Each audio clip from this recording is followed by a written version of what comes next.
Hey everybody, welcome back to Fallout Equestria. There's only 26 more minutes in Chapter 22, the Earth Pony Way, so barring anything that requires me to stop and just go off on it, we should be finished with this today. Blink. It was a what now? Anesthetic spell, she smiled. The poor thing was clearly in pain. I stared at Velvet, like she'd completely spit her bit. No, it's fine. Plus, it does have the very helpful side effect of preventing the patient from running around. Very hard to do when you can't feel your legs. She smiled cleverly, her eyes twinkling. I felt my haunches. Damn. That plan. Damn. Recovering a little. What about it? You didn't actually heal it, did you? Velvet rolled her eyes. I took that as a no. Personally, I would have killed it if I realized I was virtually helpless. But, in a way, I was happy that Velvet had not. I had been worried that the wasteland was robbing her of that compassion which made her so special. It had eroded her spirit. There was no getting away from that. But it was good to see that my Velvet remedy, in a my Pinkie Pie sense, was still there. Even if, contemplating those 3 Steel Rangers, I had really disagreed with this particular decision. When did you learn to do that? I asked, amazed. With books! Velvet tossed her mane and smiled. Back in Tempony Tower while you were out. Spit on my Dr. Helpinghoff had monitor. quite a nice selection of old Ministry of Peace medical spells for sale. Yeah. Velvet Remedy smiled wistfully. Apparently, Fluttershy's ministry had a whole department of unicorn ponies dedicated to magical research. The pony in my head perked with alarm, but was ignored. You can buy spells?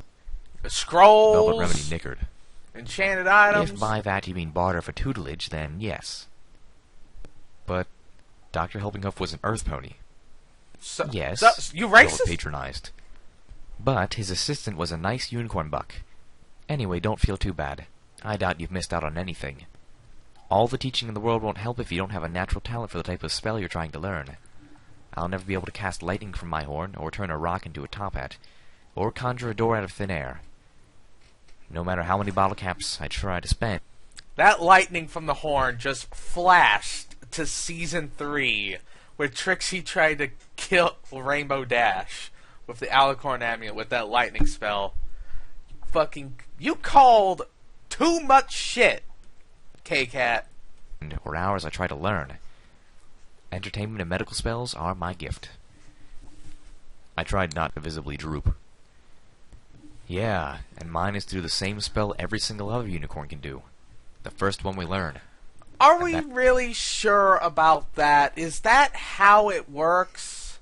I mean, the way key marks work, they're just your talent. They're not like you can't do anything else. Like, that doesn't feel right. I have a talent for coming up with stories. I'm actually working on writing some of them out. But that's not just the only thing I could do. I mean, I'm talented at games. I'm good with, strategies. I'm getting into writing. I mean, just because I'm talented at one thing doesn't mean I can't learn the others. That can't be how it actually works. Like, I can understand if that's the mentality. Like, you're good at medical and you're a unicorn, so obviously you're better at medical spells, but that shouldn't be that you can't learn it. It should just be you have to work at it. Again, if it's the mentality, I can understand, but if that's how the actual physics or whatever the hell you call magic in this world works, then that doesn't ring very true. I'm sure if Velvet actually worked, she could do a rock into a top hat, or cast lightning from her horn. There's no reason she can't learn that. It's just that, she's more talented with medicine. And that's how I see it, at least. That's it. And there's no reason Lil Pip can't learn. Having a pickbuck. Little Pip is clearly very powerful with magic. Like, at least levitation, she's great. So why can't she learn anything? Has she even tried? Or is it the mentality that says she can't? Because culture, mentality, philosophy, these what really can make or change people. Like, if Lil Pip comes into the idea that the cutie mark doesn't define her, and she doesn't have to just stick with levitation, and she tries to learn other spells, she should be able to. I mean, sometimes it's all in the head.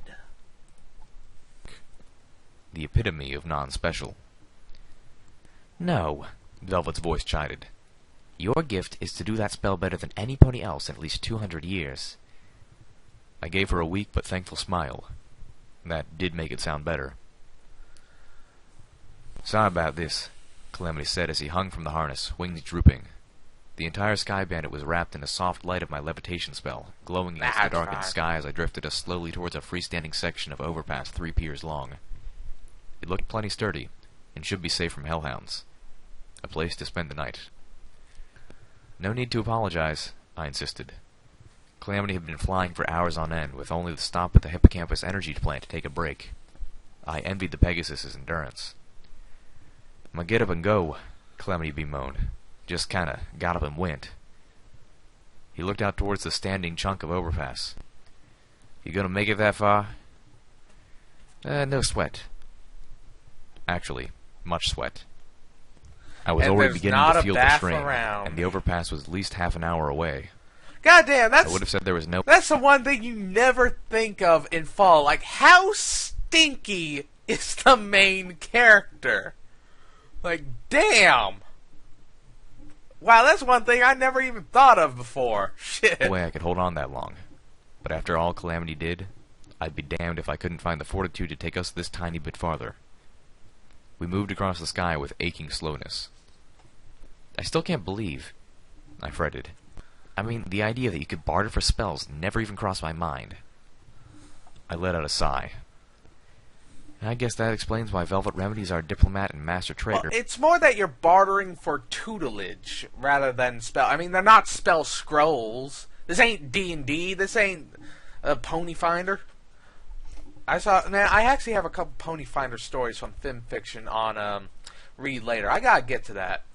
And I'm just a toast to repay a pony, Calamity supplied when I was at a loss for words. I laughed and nodded. Pyrolite fluttered out and perched on the rust-colored Pegasus's battle saddle, clamping onto it with her claws.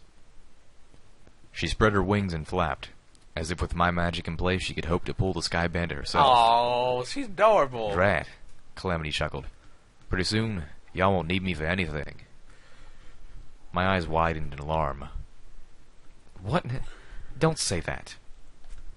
Well, it ain't past my attention that I've been not with you on your adventures far more lately than I have been with you. I opened my mouth to tell him how not true that was, and stopped as the reality of the statement sank into me. Yeah. Instead, Calamity, you're my closest and dearest friend. Oh. Not including homage, I mentally added. Well, you keep me strong. No, homage is a whole different level. I will always need you. Sure, you say that now. And the next adventure, we'll go together. You and me. What? Promise. What if, like, Calamity's a sniper. He's basically the Boone of the game. Gang. What if you go inside and cramp doors on this next adventure, like, and you're like, oh... You look at Steel Hooves and his minigun, and you look at Calamity and his sniper rifle, like, oh... You lied, little Pip. How could you? The setting sun dipped below the cloud line, setting the clouds ablaze with brilliant oranges and dark crimsons. The effect was magnified against the black clouds that hung over Philadelphia, turning the whole post-apocalyptic city into a fiery hell. Damn. There were a few dark spots floating around over the city. We were close enough to make them out, but just barely. Calamity had spotted them too, and he asked me to float him the binoculars. He scanned the air between the silhouetted ruins of Philadelphia and the conflagrant sky. "Ah, hell," he said, motioning for me to take a look myself. I floated the binoculars to my own eyes and stared out towards Philadelphia, seeing hundreds of molten fires in the black shadows. Chimneys poured out constant smoke. The draconic skeleton of a massive roller coaster added an alien touch to the city's skyline. The dark silhouette of the Philadelphia town shot upwards into the sky. Following it with my gaze, I saw them. Dozens of pink dirigibles, shaped like creepy pink smiley faces, complete with ears and mane, floated around the sky above the city ruins. Pinkie Pie balloons. There's a name for 'em? Calamity gave a shudder. Anyway, I was more looking at what the ponies in those Pinkie Pie balloons are packing. We sure as hell can't fly into that. I looked up again, turning up the magnification as high as it would go. I saw earth ponies attending mounted rifles, easily 2 ponies long, scoped and terrifying.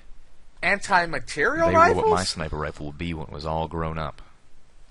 Anti-machine rifles, Calamity informed me. I now had a very good idea what my scary new bullets were supposed to be for. He was right.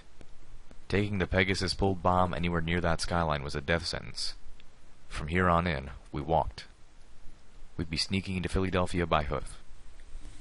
I sincerely hoped we were out of Hellhound territory by now. How much did the deified Princess Celestia and Princess Luna allow our land to become like this?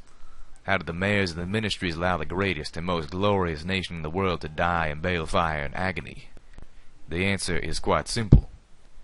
Incompetence. For generations, the hard-working ponies of Equestria toiled to build this great land, and the leaders sat back and reaped the benefits. Not only them, but a great majority of ponies throughout the land. They enjoyed the fruits of hard labor. Okay, this guy knows what the fuck he's doing, because the best propaganda is the propaganda that's true.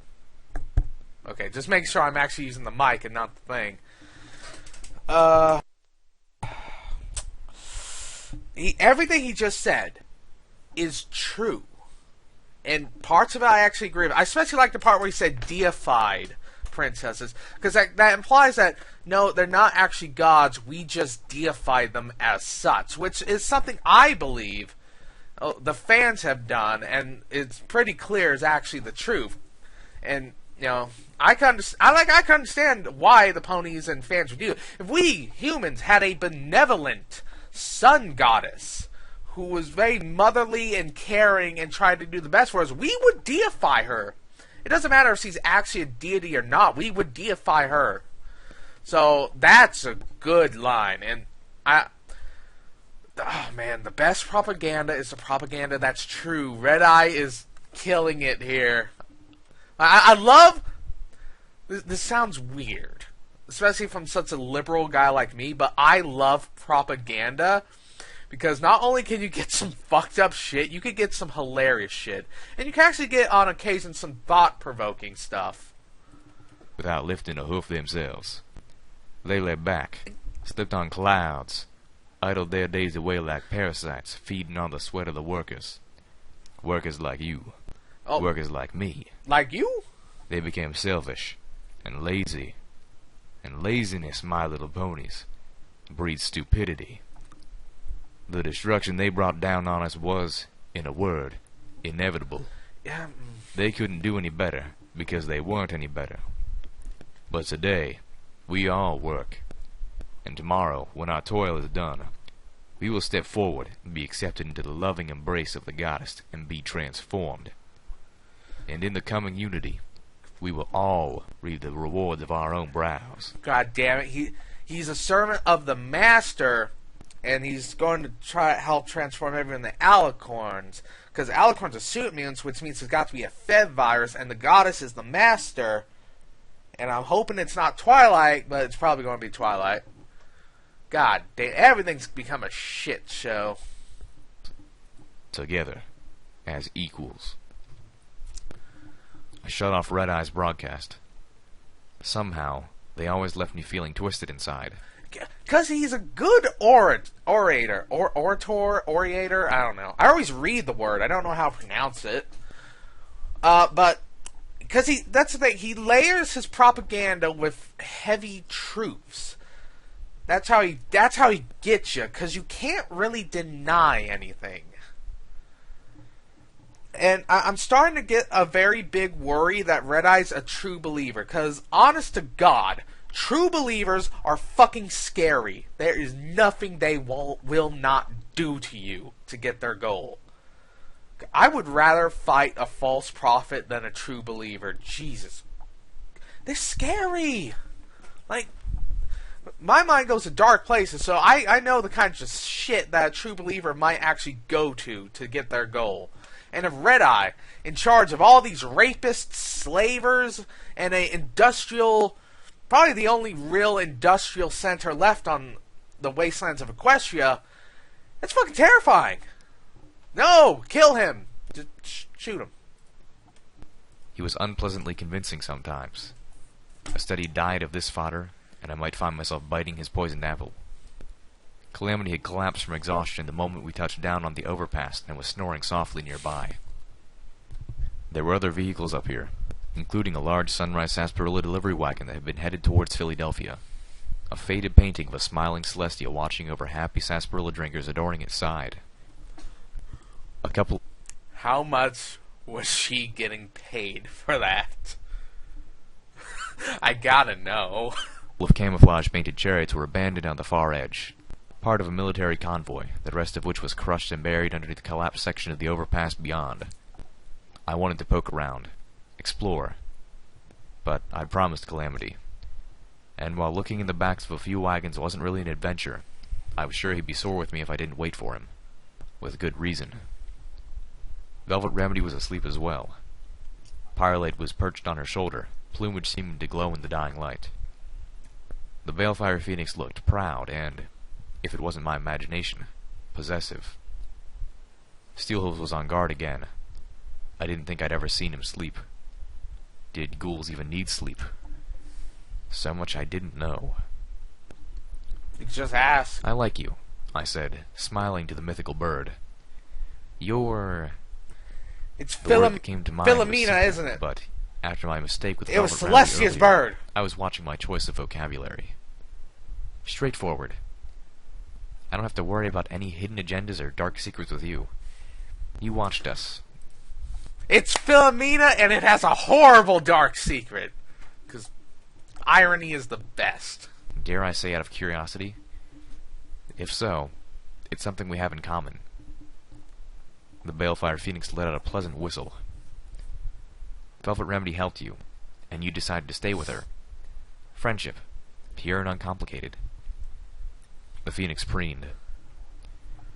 You chose well, I added, looking to Velvet Remedy. She really is a very good, very special pony. I reached over and put a hoof on her flank, touching her cutie mark. A singing bird. Pyrelate scowled, giving a hoot backed by a little burst of green flame. My pickbuck briefly clicked, then was quiet again. I drew back my hoof with a laugh. Don't worry, I'm not a rival. She's all yours.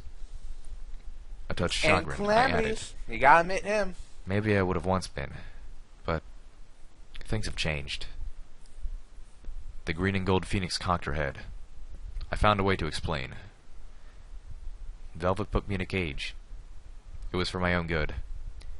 I was sick and hurting myself, but after that, I paused. We're just good friends. Pyrelate seemed satisfied with that, but I wasn't going to pet Velvet Remedy's flank to find out. Be kind of creepy if she woke up and you were just... The fright earlier and the worries of what lay ahead merged into a constant buzz in my head. God damn, that image. I couldn't afford to go in this new direction, half stupid from lack of rest. But that worry only made it worse. I couldn't force myself to sleep. I tried. A distraction might help derail the worried thoughts swarming in my head. I pulled out the memory orb from the power plant. You never looked I at stared that, at it did for they? a moment, running through a mental checklist. I wasn't in battle or in imminent danger, so it should be safe. On the other hoof, these orbs were always a gamble. I remembered the sickening experience of the damaged memory orb all too vividly. Part of me also wondered if I was just using lack of sleep as an excuse to indulge my curiosity. I probably was. Well, that was okay. Yeah, there's Who nothing didn't wrong have their with it. vices? The memory held, within it, something amazing, wondrous, inspiring. Chocolate? Sunlight. Oh. Pure, radiant sunlight. Unfiltered and unmolested by a cover of clouds. The ball of fire in the sky was at once terrifying and majestic. The living symbol of the goddess Celestia Actually, herself. hold on. Has Little Pip ever had chocolate? light was powerful, capable of slashing through darkness and shadows, revealing and cleansing. It was warm and compassionate, and it brought in a sense of peace and hope. Sunlight was as miraculous to me as a pitbuck was to the ponies of the equestrian wasteland. And, likewise, it was as pedestrian to a pony I was riding as the pitbuck was to me.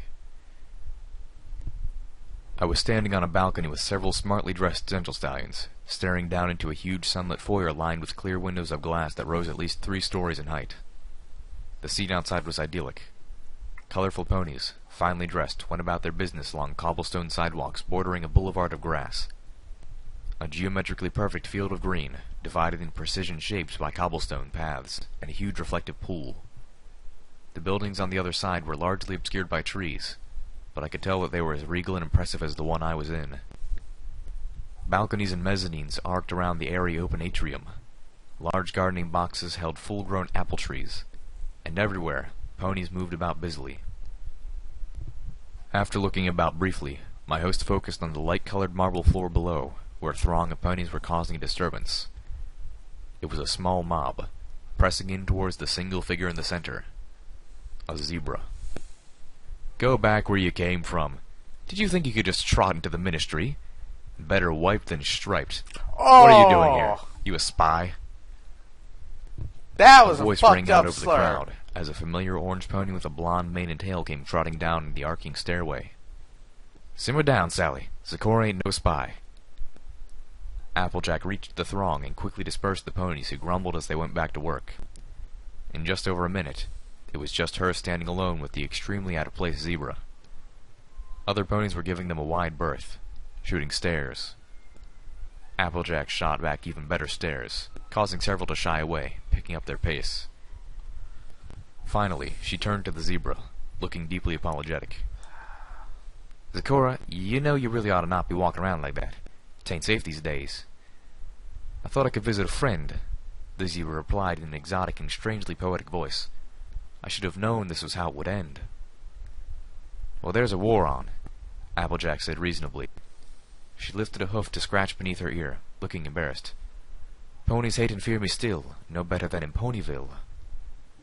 The zebra's voice was deep with disappointment. To you folk, zebras may seem strange, but to ponies never change. Gee, thanks. Applejack frowned, bristling a little. Then she let out a sigh. Let's just get you outside, okay? Come with me.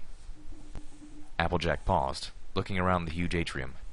I should have an office in here somewhere. You don't know? This is her ministry, and she doesn't even know where her office is. Oh my god. Lady Applejack, how good to... A gentle stallion called out, approaching from a different stairwell. He stopped as he spotted the zebra. Oh my. Applejack grimaced, face-huffing. Not you too, Starshine. Ain't nothing wrong with Zakora. She's my friend. Oh, of course, the gentle stallion said gracefully. I have nothing against zebras. Sure. In fact, my company is one of the only in Catalot who make a practice of hiring zebras. Well, wasn't he a smarmy buck? Asshole. Let the Ministry of Propaganda say what it will. Ministry of Image, Applejack corrected. No, it's Ministry I of believe Propaganda. that's what I said, Starshine stated dismissively. Look, Applejack. Rarity, Applejack names, because you could call it what you want, but everyone knows. At least be honest to yourself and the people around you on that front, okay? At least do that. They didn't do that. They couldn't even admit it to themselves, could they? Anyway, Zakora, is it? Should you ever find yourself looking for work, look me up. Anyone who has Lady Applejack's hoofprint of approval... He's in charge of that one wanted, thing with Starshine? the bombs, wasn't he? Applejack interrupted impatiently. Oh yes, I just wanted to pass on a little thanks for the MWT's support for our Stalingrad and Manhattan expansions. Everything's working smoothly, and I expect nothing short of a stellar success. I told you before, Starshine, we don't take buckbacks. Ain't how we operate here. Of course, banish the thought, the gentle stallion said with genial apology. No, this is just a friendly gift, but never mind you then. He didn't want to offend, of course. Greasy git. Absolutely everything about this pony was striking a negative note with me. From the look on her face, Applejack didn't seem to like him much either. "Now, Zakora," he said, turning back to the zebra woman. "How do you feel about public transportation?" The stallion standing on the balcony next to me spoke in a quiet voice. This is the asshole who was in charge of the, I forget the company name, but, you know, the one with the bombs who was sending them out, and oh, was he a ghoul in the, like, little, bunker? Did he go down there and turn into a ghoul? Oh, that's karma. My attention away from the scene below. Now she's trotting around publicly announcing friendship with zebras. The publicity alone could sink us. I felt my host nodding along with the others. "Gentle Colts, I think it's time we discussed Applejack's retirement." I came out of the memory feeling cold. It was appalling. The sort of memory you only kept for blackmail. I pushed the memory orb far away from me. "Steelhooves?" I approached the Steel Ranger cautiously. "I want to talk to you about Applejack and her ministry." The helmet of the armor-clad ranger turned towards me. He said nothing. "You knew her. Probably better than anyone other than her family and her lifelong friends. What happened?" "Mega spells fell." Steelhooves deadpanned. "Every pony died." I sighed. He was going to be that way about it. I tried again. "What happened between her and the Ministry of Technology?" "Don't you mean armaments?" "Are you ordering me to tell you?" he asked strangely. "No," I said, the question making me feel awkward. "I'm asking you. I wanted to know." "Because you know it will be tactically advantageous to have that information?" I hung my head in exasperation. "No, because..." Is he still going on the idea that Little Pip is a fucking operative? Despite everything he's seen, is he clinging to that like there's no fucking way this little idiot could do all this? Like, idiot in the kindest sense. I stopped, endearing. Unsure. Because, as dumb as this probably sounds, I care. My words surprised me, as did the truth behind them. Somehow, I'd come to actually care for this group of 6 ponies from 200 years ago, the Ministry mares. I didn't understand why. It made no sense. But at some point, my glimpses into the past had evolved from mere academic curiosity to a genuine feeling of attachment. Maybe it was the meeting with Spike. Hearing his stories of a bright and joyous past, of the adventures of these close friends, certainly sealed the transformation. Part of me wanted a happy ending for at least one of them. Reality painted the chance of that as heart-wrenchingly bleak. I knew that, but I wasn't willing to stop hoping anyway. Looking past Steelhooves, I took in the night-shrouded equestrian wasteland. The low clouds over Philadelphia glowed a dark red, reflecting the lights from below. Hell. We were literally going into hell. The low rumble of Steelhooves' voice startled me. Tartarus is the other direction. Applejack had no taste for being an administrator, he began. I turned toward the ghoul pony who had, I was certain, once been Applejack's lover. It wasn't like running a farm, or organizing the winter wrap-up. I heard a snort of laughter from inside the helmet. Which, come to think of it, she needed Twilight Sparkle's help for anyway. So, she just hired a whole bunch of business ponies to do it for her. Oh my god! I wondered how many of those I had just shared a balcony with. Applejack's intention, Steelhooves continued with a touch of uncharacteristic nostalgia, was for the Ministry of Technology to help encourage and subsidize enterprises that were pushing greater technological and industrial advancement. The Ministry promoted the principles of the Earth Pony Way and sought to help make Equestria better for all ponies through that ethic.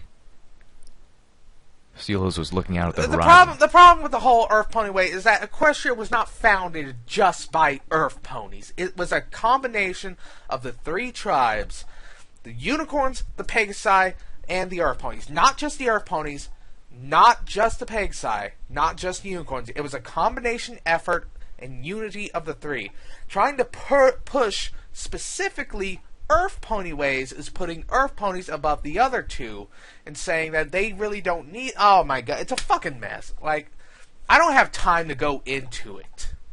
Let's finish this. But, god... I'm actually going to have another, like, non-thing video. I'll explain when we finish this. At Philadelphia. His voice held firm, but I could tell this was an emotional thing for the ghoul pony to talk about. I listened reverently, knowing that this was a gift.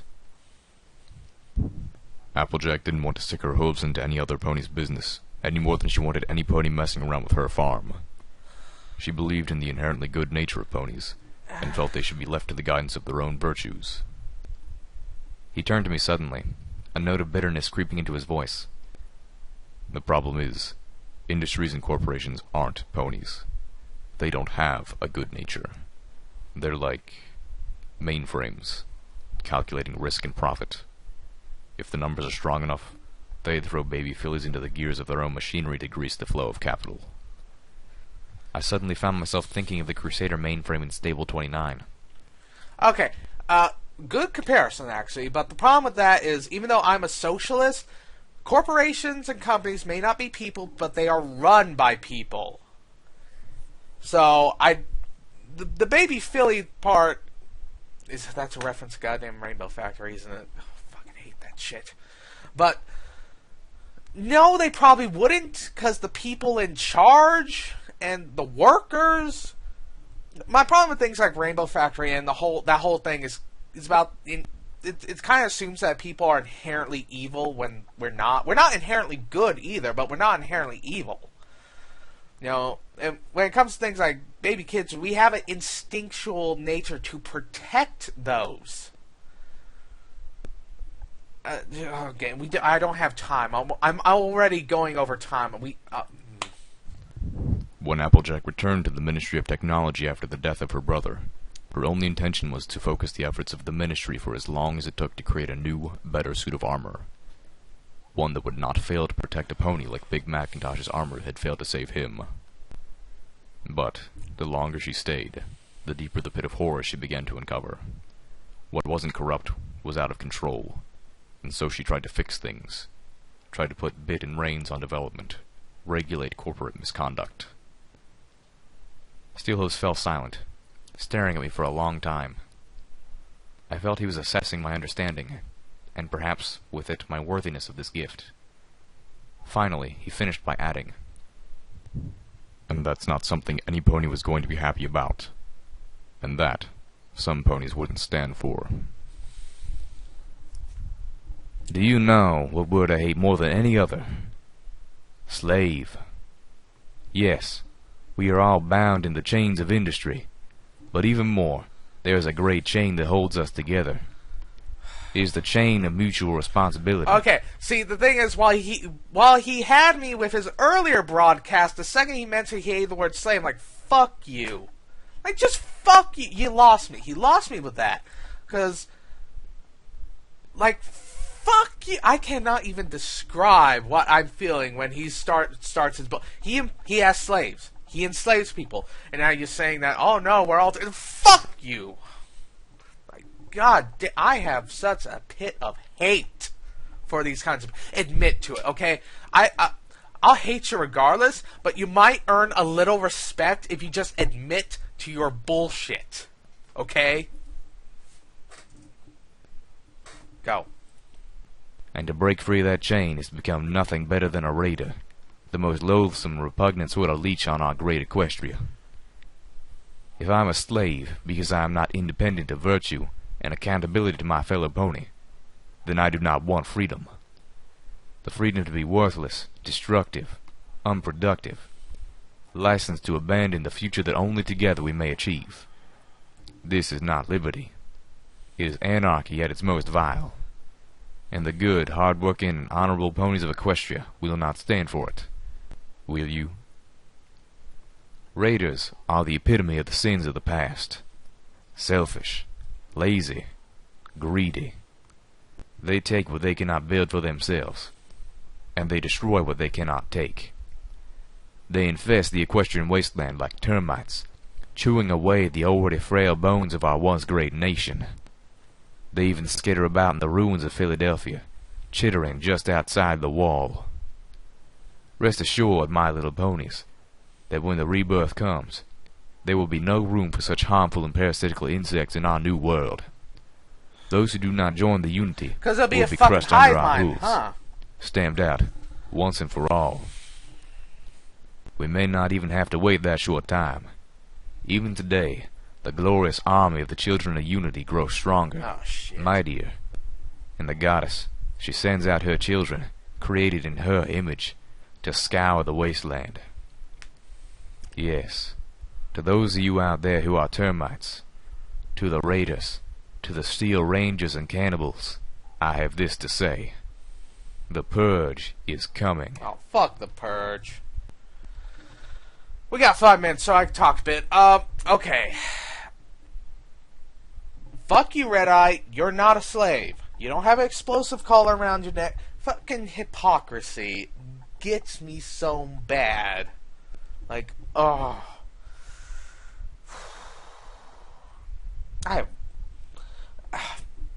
What the fuck was Luna thinking? Putting the main 6 in charge of... One, they're strong together, not apart. That's how the elements of harmony work, when they're together. 2, Applejack, you admit you ran a farm. Okay, she ran a farm with her family. She didn't have workers, even though given the size of some of the apple fields, she should have had workers. But she didn't, and we see how she actually suffers for that in several episodes. I can agree that she doesn't know a shit thing about management, but the fact that she only got business ponies, and more than that, sounds like she only got Earth ponies, business ponies, or Earth business ponies, or business Earth ponies, however you want to say it, and only did the Earth pony way, kind of speaks about some racial arrogance with Applejack. Like, and I wish we could see Applejack's face when she comes in and finds out the Earth pony way wasn't as fucking grand as she thought it was. Like, the whole racial arrogance thing always bothers me. Like, I'm an imperialist. I'm also a socialist. Like, that sounds so fucking weird, right? My personal beliefs are not just one philosophy. I pick and choose what I like. I like socialism.